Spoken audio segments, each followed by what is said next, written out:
Once upon a time, in the blocky and boundless land of Minecraft, there lived a young adventurer named Milo.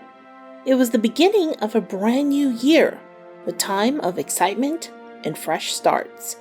Milo loved to explore, build, and, of course, jump.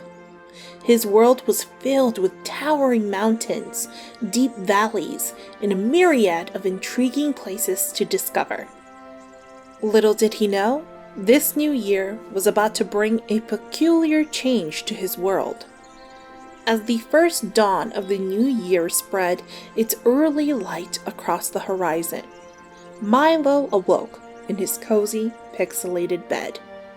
Rubbing the sleep from his square-shaped eyes, he eagerly trotted towards the door of his log cabin.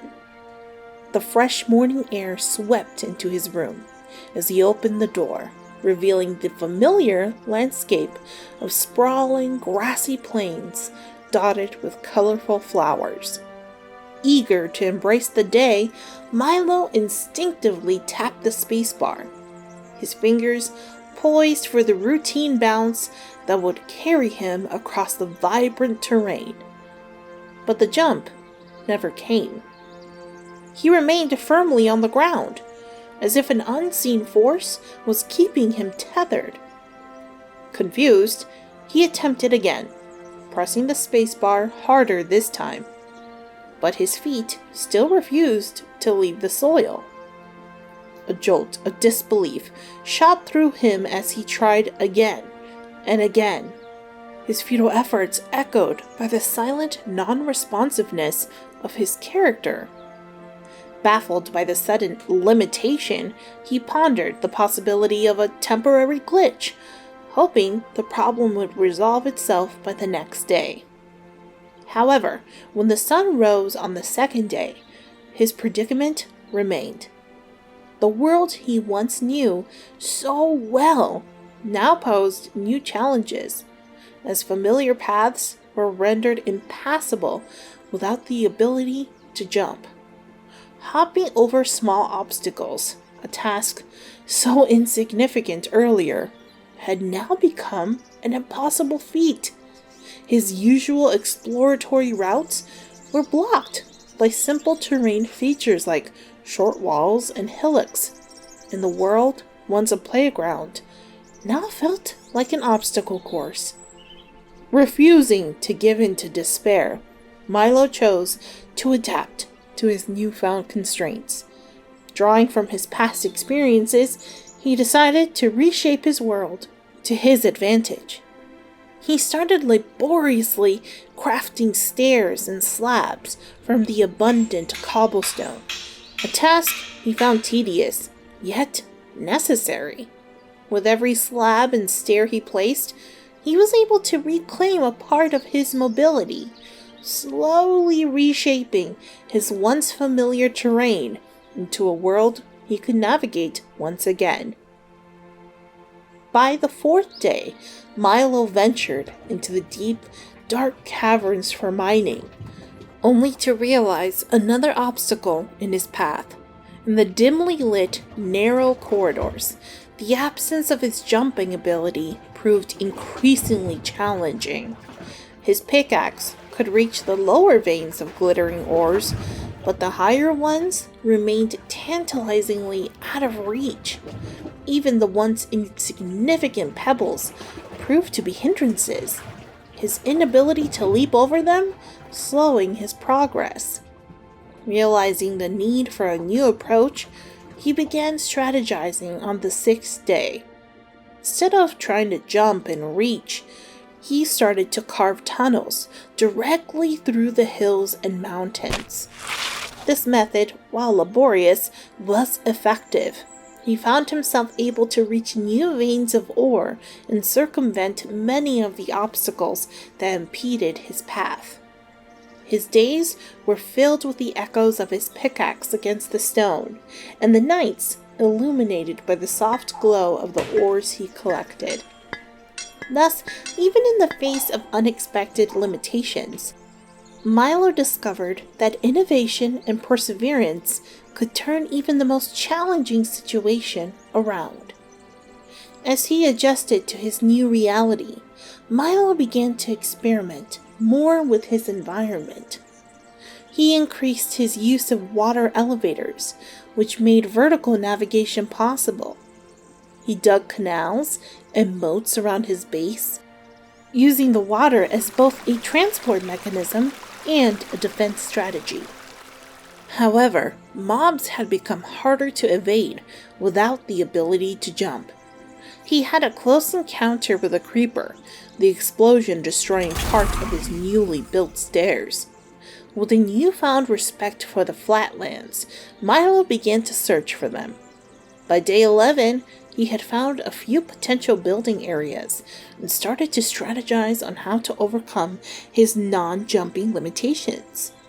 He developed new building styles, focused more on the horizontal plane than the vertical, and became reliant on boats and minecrafts for transport. By the middle of the month, climbing mountains had become a massive challenge. He had always loved the view from the top, but now he found himself appreciating flat biomes more. But it wasn't just the overworld that was posing new challenges. As the 17th day dawned, Milo, driven by his adventurous spirit, decided it was time to journey into the eerie realm of the Nether.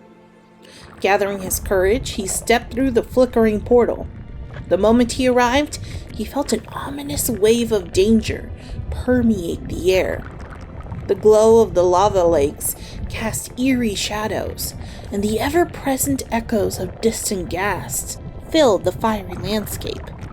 He was a seasoned explorer of this fiery dimension, but without the ability to jump, it took on a whole new level of terror. In this realm of magma and monstrous mobs, the once thrilling parkour-based maps had now turned into perilous paths. The lava lakes that he used to leap over effortlessly were now impassable obstacles, forcing him to rethink his routes and strategies. Jumping over gaps, dodging quick lava flows, and even climbing up netherrack cliffs were challenges that seemed insurmountable without his ability to jump. Worse still, the infamous creepers posed an even greater threat than before. Their explosive nature was daunting enough, but the lack of a quick escape jump heightened the danger. The hiss of the creeper became a heart-stopping sound, leading to adrenaline-fueled encounters where Milo had to dart and weave, relying more on timing and terrain manipulation to survive. On more than one occasion, he felt the destructive force of an explosion just steps behind him, the rush of danger leaving his pixelated heart pounding in his blocky chest. Yet in the face of such menacing challenges, Milo never allowed despair to seep into his spirit. His undying determination and refusal to succumb to his limitations kept him going. He adapted, learning to anticipate and dodge the creeper's deadly dance, to navigate the harsh landscape of the Nether, and to overcome seemingly impossible obstacles with careful planning and strategic building. With each passing day, he uncovered new ways to thrive in this changed Minecraft world. He used his quick thinking and ingenuity to devise strategies, facing each hurdle head-on. The fearsome Nether became his training ground, a testament to his courage and adaptability. In the end, Milo's story became a symbol of resilience in the face of adversity. His inability to jump, once perceived as a major setback, ultimately transformed him into a more resourceful and resilient adventurer. His relentless spirit, combined with an unyielding sense of curiosity, ensured that he continued to explore and build each day a new adventure in the vast, pixelated world of Minecraft. Despite the limitations, Milo had proven that with courage and tenacity, even the sky wasn't the limit. As he stepped into his boat and sailed across a calm river, one sunny afternoon on the 20th day, he couldn't help but feel a sense of accomplishment. Yes, he could no longer jump, but in the grand scheme of things, it hadn't stopped him. It was just another adventure in his endless Minecraft journey. And so, Milo continued his journey, facing each day and its unique challenges with a brave heart, a resilient spirit, and a pocket full of cobblestones.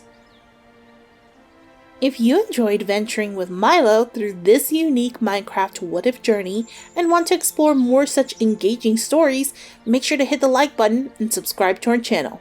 This not only shows your support, but also ensures you won't miss out on any of our future Minecraft tales.